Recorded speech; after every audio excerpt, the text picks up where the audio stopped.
En matière de soins contre le paludisme, il y a le traitement curatif avec les antipaludiques. Et vous savez très bien que les antipaludiques sont sujets au phénomène de la résistance, donc dû à la possibilité du parasite. De ne pas se faire, pour parler en termes vulgaires, de ne pas se faire tuer donc, par le médicament. Voilà. Et ça crée énormément de problèmes. C'est le nombre de cas qui augmente lorsqu'on est en face donc, de la résistance. C'est le nombre de cas qui augmente, le nombre de cas d'accès palus, bien sûr, qui augmente. C'est la mortalité qui augmente. Donc, ce qui constitue un poids très sérieux pour les pays endémiques du paludisme. Et vous savez, en Afrique, pratiquement tous les pays au sud du Sahara sont sujets à cette problématique-là. Il faut donc absolument trouver des alternatives. Parce que si on n'en trouve pas, c'est que nous sommes tous candidats à la mort. Et dans la démarche donc, pour trouver des alternatives, il y a ce qu'on appelle donc, le développement des médicaments. Oui, vous avez dit donc, que les CTA donc, c'est cet outil révolutionnaire qui a été trouvé récemment. Donc, on combine les dérivés d'artémisinine aux produits traditionnels, aux molécules traditionnelles ou non, ce qui donc, tue rapidement le parasite et retarde le phénomène de la résistance. Mais on a remarqué que ces dernières années, ce phénomène de la résistance donc, aux dérivés d'artémisinine est survenu en Asie. Et on connaît bien la route donc, de l'extension. Oui, ça va venir en Afrique, sinon que c'est pratiquement venu, parce qu'il y a un cas qui a été décrit l'année dernière. Et ça risque de s'étendre partout. Et ce faisant, ça va compromettre donc, tous les acquis de ces dernières années en matière de lutte contre le paludisme. Et il faut impérativement trouver donc, d'autres molécules. Pour s'inscrire donc, dans la démarche de ce développement de nouveaux médicaments, il faut bien trouver des sites. Il y avait des missions qui étaient venues ici, au centre, à l'hôpital Lacroix, Zinvier ici. Ces missions ont inspecté donc, les lieux, le labo, les salles d'hospitalisation, le lieu de destruction des déchets biomédicaux. Tout a été revu et on a conclu, ce n'est pas nous, c'est le laboratoire qui fait partie donc, des grands laboratoires de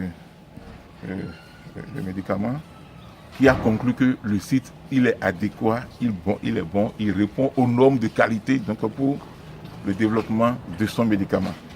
Alors, vous avez dit que le médicament c'est pour remplacer les CTA. En fait, il s'agit de quoi? Il s'agit donc d'un médicament qui combine deux molécules. Et la révolution ici, c'est que le traitement ne se fera pas sur 3 jours. Ça se fera sur un seul jour et en prise unique.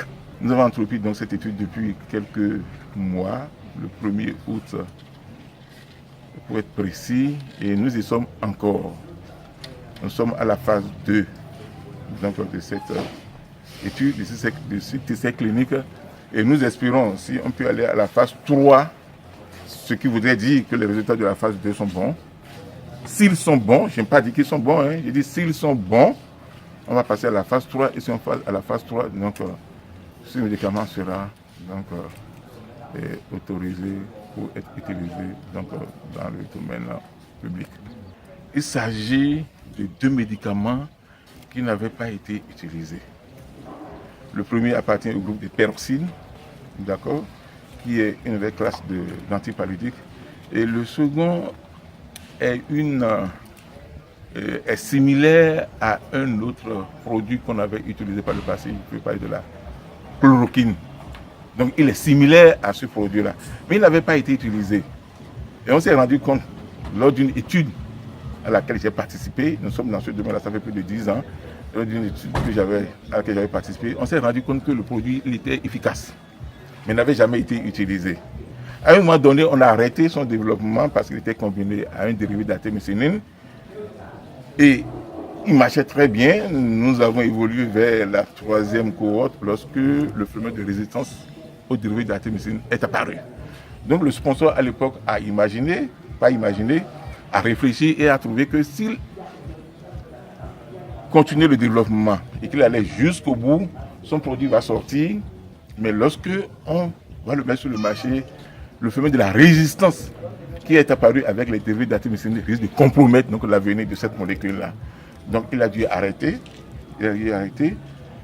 cette molécule et donc la combiner avec une des molécules du groupe de peroxyde, comme je l'ai dit tantôt, ce qui fait que c'est deux molécules tout à fait nouvelles et qui ont une propriété antipaludique extraordinaire. Le même travail se fait au Burkina Faso et puis au Gabon. Donc c'est un essai multicentrique international. Lorsqu'on parle de développement d'un médicament, c'est qu'on étudie l'efficacité, d'accord, mais on étudie également le profil de tolérance. Le médicament peut être efficace et l'homme peut ne pas tolérer le médicament. On ne le mettra jamais sur le marché. Vous comprenez? Oui, mais lorsqu'il est efficace et qu'au point de vue safety, comme on le dit, tolérance, il est supportable, là, on le met sur le marché et ce n'est pas fini. On continue de suivre en phase 4 par la pharmacovigilance. Si des effets qui n'avaient pas été observés lors du développement du médicament, parce que c'est sur un effectif limité, lorsqu'on va le mettre sur le marché, donc c'est un accès à un public très important, 10 000, 100 000, hein, des effets rares peuvent apparaître. Donc on continue toujours sur les médicaments.